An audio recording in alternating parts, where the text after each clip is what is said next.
പക്വത എന്നാൽ എന്താണ്? ഉള്ളുകൊണ്ട് വളർന്നൊരു മനുഷ്യൻ്റെ ലക്ഷണം ഇതാണ്. അയാൾ ആരെയും അനുകരിക്കാൻ ശ്രമിക്കുന്നില്ല. അയാൾ ആരെയും ഇമിറ്റേറ്റ് ചെയ്യാൻ ശ്രമിക്കുന്നില്ല. അയാൾ സ്വന്തം ജീവനെ സ്വയം അനുഭവിക്കാൻ ശ്രമിക്കുകയാണ്. സ്വന്തം ഉള്ളിലേക്ക് നോക്കി, സ്വന്തം പ്രകൃതത്തിലേക്ക് നോക്കി അയാൾ ചോദിക്കുന്നു, ഞാൻ ആരാണ്? യഥാർത്ഥത്തിൽ ഞാൻ അനുഭവിക്കുന്നത് എന്താണ്? സത്യം ഇതാണ്. നിങ്ങളുടെ ഉള്ളിൽ നിങ്ങളോട് സംസാരിക്കുന്നുണ്ട്. അത് നിരന്തരം സംസാരിച്ചു കൊണ്ടിരിക്കുകയാണ്. പക്ഷേ ശബ്ദം വളരെ നേർത്തതാണ്, വളരെ ചെറുതാണ്. മനസ്സിൻ്റെ ബഹളം കാരണം നമ്മൾ ശ്രദ്ധിക്കാത്തതാണ്. നമ്മുടെ മനസ്സിലേക്ക് നമ്മളൊരല്പം നിശബ്ദത കൊണ്ടുവരാൻ തയ്യാറാണെങ്കിൽ നമുക്ക് നമ്മുടെ ഉള്ളിൽ പറയുന്നത് കേൾക്കാൻ സാധിക്കും. നമുക്ക് നമ്മുടെ ജീവനെ അനുഭവിക്കാൻ സാധിക്കും. നോക്കൂ, പക്വത എന്നാൽ ഇത്ര മാത്രമാണ്. സാഹചര്യം എന്തായിരുന്നാലും, കൊടുക്കേണ്ടി വരുന്ന വില എത്ര വലുതായിരുന്നാലും, അനുഭവിക്കേണ്ട റിസ്ക് എത്ര ഭയാനകമാണെങ്കിലും, ഞാൻ ആരോ ഞാൻ അങ്ങനെ തന്നെ ആയിരിക്കും. അതിന് ഒരു മാറ്റവും ഉണ്ടാവില്ല.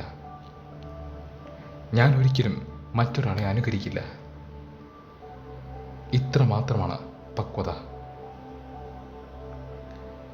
നമ്മൾ മറ്റൊരാളെ അനുകരിക്കാൻ ശ്രമിക്കുമ്പോൾ അയാൾ ഇനി എത്ര നല്ല ആളാണെങ്കിലും, അയാൾ ഇനി എത്ര വലിയൊരാളാണെങ്കിലും നമ്മളെ ഒരു കുഴിയിലേക്ക് തള്ളിയിടുകയാണ്.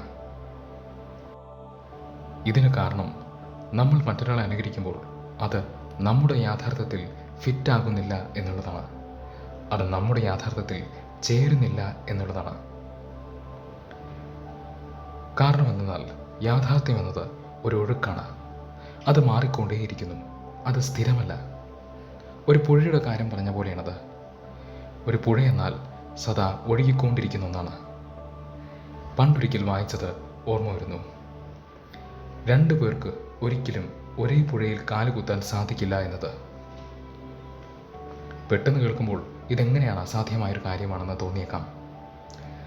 പക്ഷെ സൂക്ഷിച്ചു നോക്കൂ, ഒരു പുഴ എന്നത് ഒഴുകിക്കൊണ്ടിരിക്കുന്ന ഒന്നാണ്.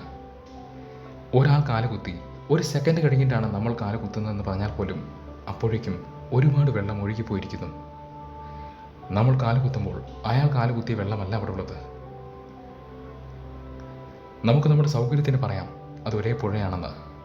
പക്ഷെ സത്യം എന്നാൽ മറ്റേയാൾ കാലുകുത്തുമ്പോൾ ഉണ്ടായിരുന്ന വെള്ളമല്ല ഇപ്പോൾ, അതൊഴുകിപ്പോയിരിക്കുന്നു. യാഥാർത്ഥ്യവും ഇങ്ങനെയാണ്. മറ്റൊരാളുടെ യാഥാർത്ഥ്യമല്ല നമുക്ക്.